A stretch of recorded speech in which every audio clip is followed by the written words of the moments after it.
Hello, Rupert. I'm Celine. Hi, Celine. I have a question about the happiness from our essence and the happiness provided by objects or relationships or sensations. They're the same. So they are the same. The There's experience. only one kind of happiness. There's just happiness. Okay. So my question is, there's nothing to remain aware of when we feel happy in a relationship or with an object or something, right? Because it's already happiness. You can be happy and still be aware of objective experience, but your happiness is not caused by the objective experience. You may be expressing it in experience with a friend, but it's not.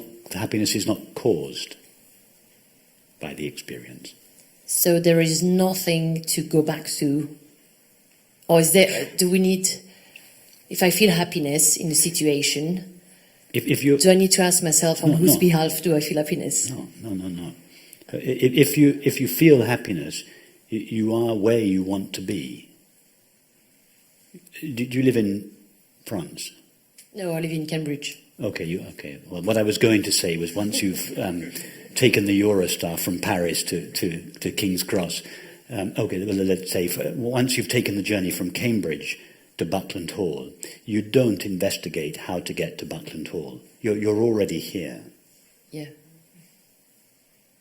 So when you're happy, don't start investigating.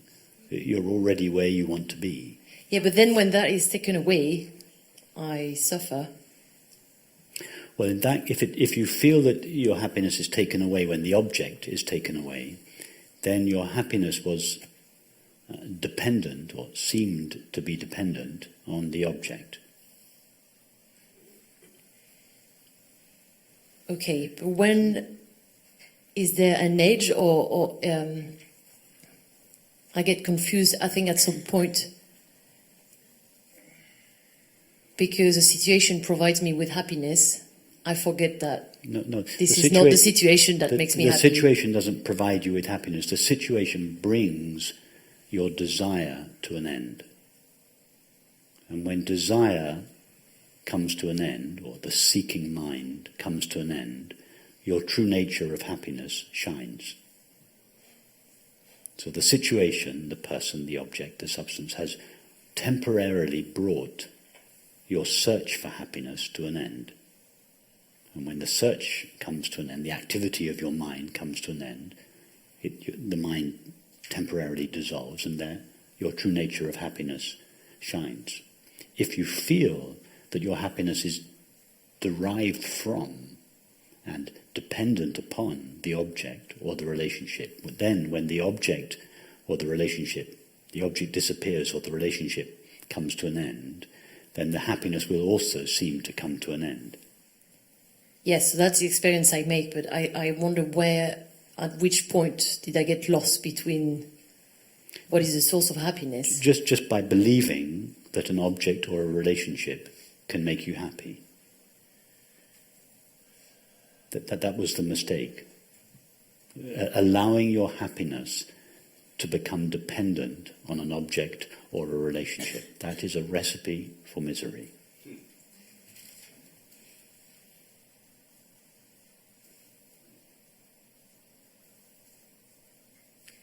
I'm not even suggesting that one should not desire objects or activities or relationships. It's fine to desire them, but not on account of the happiness that you believe will be derived from them.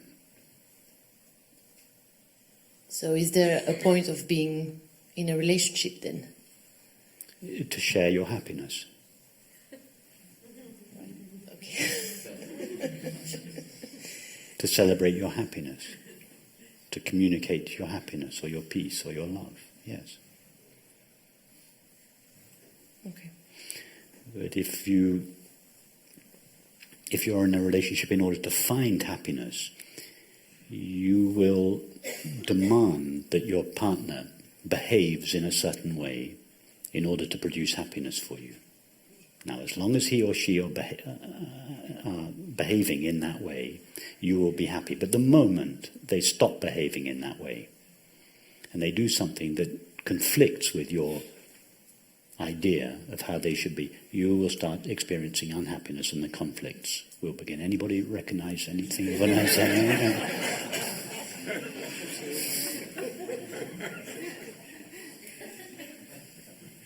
But in this situation, it means that relationships should end, or, I mean, all relationships have crises, right? All relationships have crises. Whereas especially relationships that are engaged in, where one or both of the partners demands that the other produce happiness for them, then sure, there are real crises in relationships. It is also possible for two people to be together who have not come together for that reason, to seek happiness, to find happiness in another person, but they may have come together to share their innate happiness. This doesn't necessarily mean that they will spend the rest of their lives together or live happily ever after. They may also decide to part company at some stage. Okay, thank you.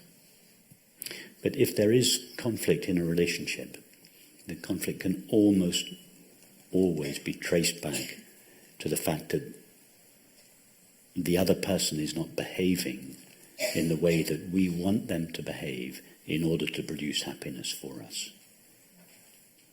In other words, the other person is not behaving in a way that is consistent with our expectation of them or our projection on them. And that, if we trace back that feeling, it always comes from the sense of separation in ourself. The feeling that I am incomplete and I want the other person to complete me or fulfill me. Nobody can fulfill us.